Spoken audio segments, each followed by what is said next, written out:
Cheers. Welcome in. Welcome. I'm Lisa. And I'm Sunny. And this is Nothing to be Ashamed of. 1 o'clock. Always. Like literally always. Anytime. You know Anytime of day. Anytime the house so wine is better. You don't even know.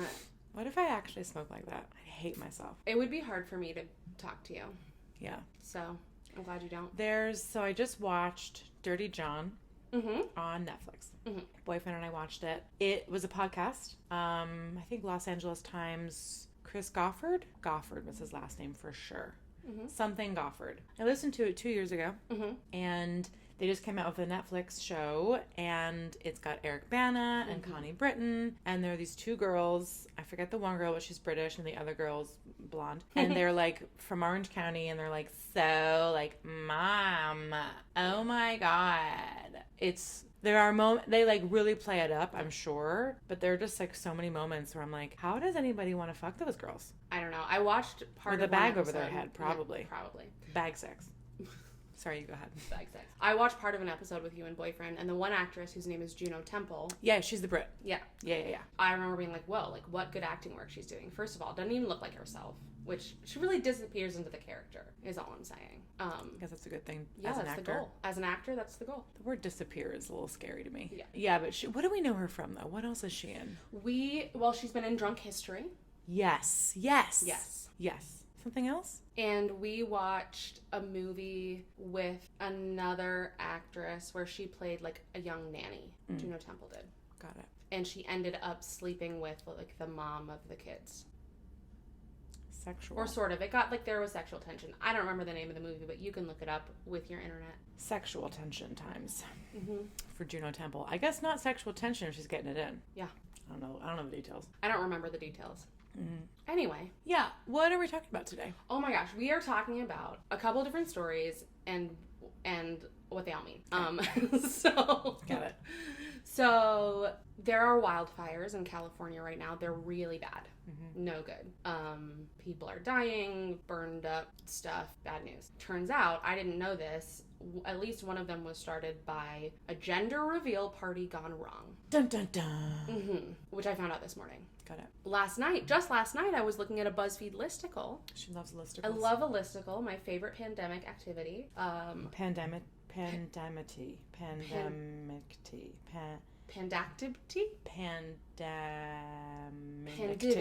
What? Pandivity. Pandivity. That took us way too long. Yeah. Looking at a listicle, and it was like 20 gender reveals gone wrong. I didn't realize at the time that it was inspired in part by these wildfires.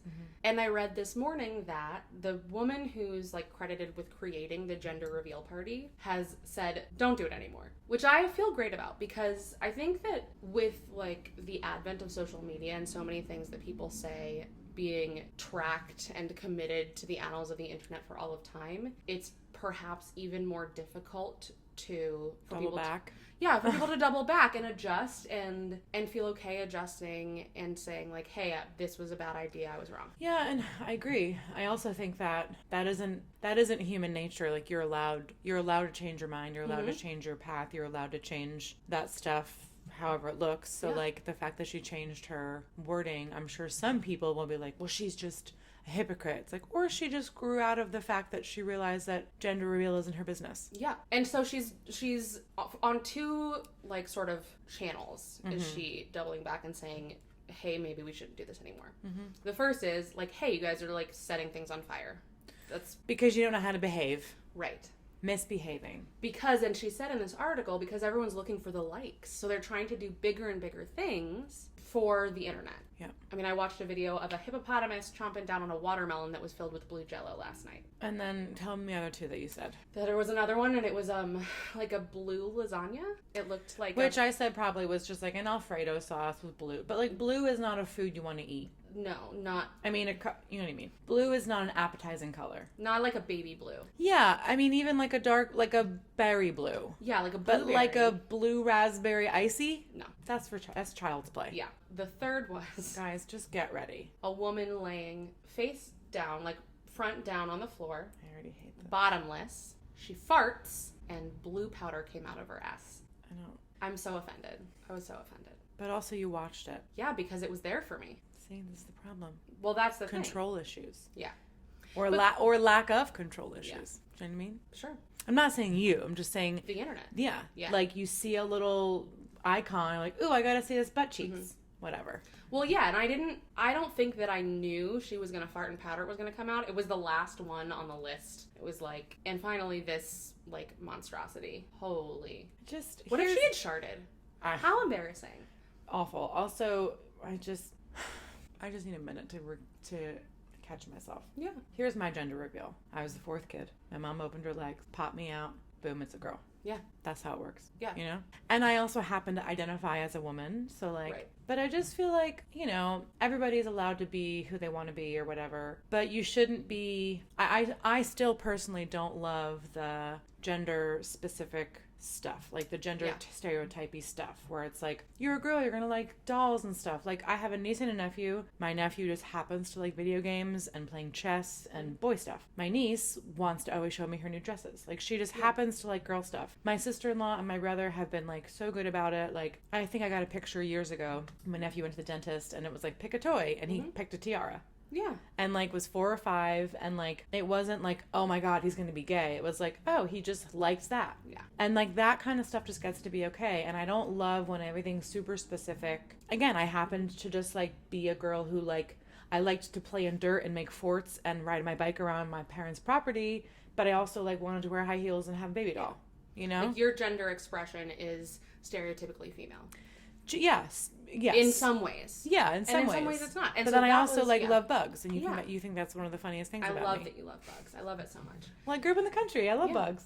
Yeah. So that was the second sort of line of reasoning that she was going on about, like, hey, people, stop this. Because she, like, said during the interview, I mean, we're here looking at a picture of my daughter who's wearing, like, a tiny tuxedo. Also, and my son wears pink. And, like, we should be caring more about these kids than if they have a penis, which is really, at this point, all it's about. Well, do we know? It is. It's just your body parts, what you're born with. But do we know when she, like, started doing these, when she announced this, like, reveal as a possibility for people versus now, her feelings about it? But it just, like, how long did it really take her to unpack the fact that, like, it's none of her business, someone's gender reveal? I'm not sure what the, like...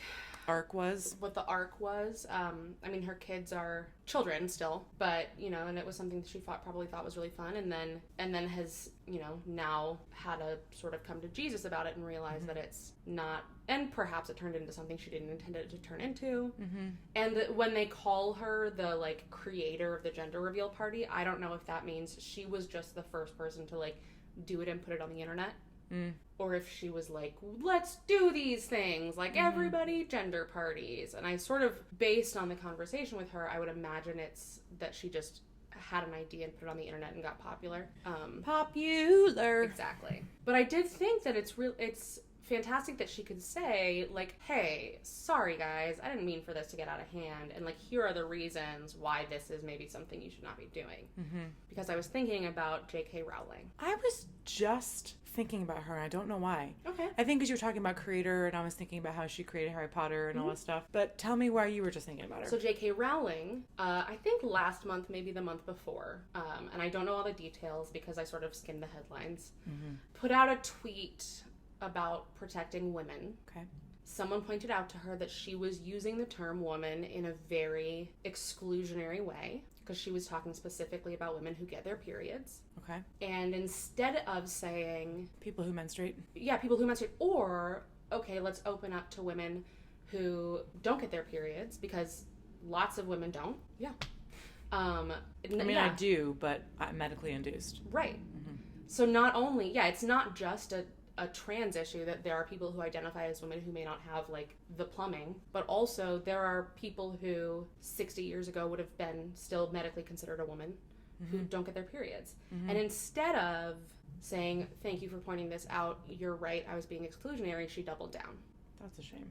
Yeah, it is a shame. And so I was just sort of thinking about those two, and they happen to both be stories related to gender and gender expression, but they are also related in that fact that, like, one person said, and, you know, who knows, maybe the woman who thought up gender reveal parties also had someone come to her and say, like, hey, this is potentially damaging to kids. It's reinforcing stereotypes that boys like blue and girls like pink. Or maybe she came to it on her own, I don't know. But either way, she was able to say, like, I've had a change of heart. Whereas J.K. Rowling wasn't and hasn't thus far been able to do She's like, that. I'm still an idiot. Yeah. With a great imagination, I guess. But Right. I just feel like I have two thoughts on that. My two thoughts are, A, I did this the other day to my friend Jess in our Marco Polo, where I was like, A, I don't like the fact that people do things to get likes. I actually prefer when I'm not liked. Because then there's no pressure to have to build a relationship. Absolutely. It's like, you don't like me, I don't like you. Even. And B, there's so much, it's exhausting to have your whole life online and then to have to keep up with what you posted 10 years ago or 2 minutes ago with what you would think maybe in a year from now. Yeah. Like, what's the need to constantly have your every thought online? I don't understand that. Even when I was on social media years ago, I wasn't posting just like my every thought or being exclusionary or I don't know. I just like think a little bit, you know? I'm just glad that I'm not that person. Yeah. I guess just change it into gratitude. Yeah. I'm glad that I'm not the kind of person who just needs my every thought online. Yeah, I think that there is so much pressure, and I've been thinking about this lately because I'm not doing social media right now. I still have accounts, but I'm not posting, happily so. And I was thinking, I was at the beach on Monday, and I thought, God, I'm glad that I don't feel... I watched a family walk up to the beach, and it's not a lot of people there. Stop and take a picture. Right, they walk their dog out onto the beach, stop and take a picture, don't even really spend any time there, and then leave and get back in their cars and drive away. I was like, Also, what a what an example you're setting for your children. Yeah. Like, this is our beach day, make sure it's online, then everyone will know. It's like, or you can just not take your phone and just go to the beach. Right. And be a person. Yeah. One of my favorite things that my oldest brother says is, I just went to a bar, sat there, was a person. Absolutely. Like, I wasn't on my phone or Tindering. It's like, I just sat there without any technology, had a drink, took in the scenery and the sights, and I was just a person. It's like, when did that... I miss that life. Me too. And we all know I like a cell phone game, but... Loves a cell phone game. I also really love not being on my phone all day. At the beach, I was not on my phone all day long. And it was great. Social media does so much, but one of the things it can do is really pressure you to dig into your stances rather than grow and evolve as a person. Yeah. So. Yeah, and also, that's just even a heavier conversation, but...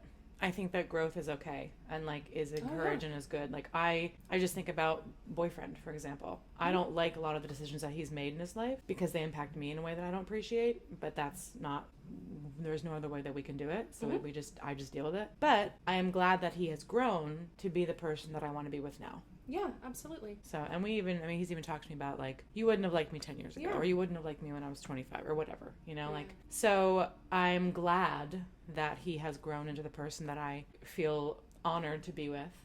But, it's important to let yourself grow like that. Absolutely. And not be stuck in a bad relationship, or in a place you don't want to be, or in a mindset you don't want to be in, or in a job you don't like, or, there's just so many things, and we should be allowing for growth, not hindering it by being well, I got 30,000 likes on my... It's like, who fucking cares? Yeah, who gives a shit? And all that to say...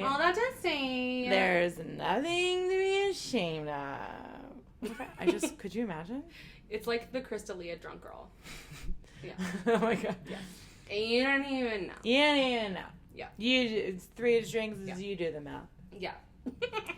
Anyway, all that to say, there really is nothing to be ashamed of. Except for that. One more time. There's nothing to be ashamed of.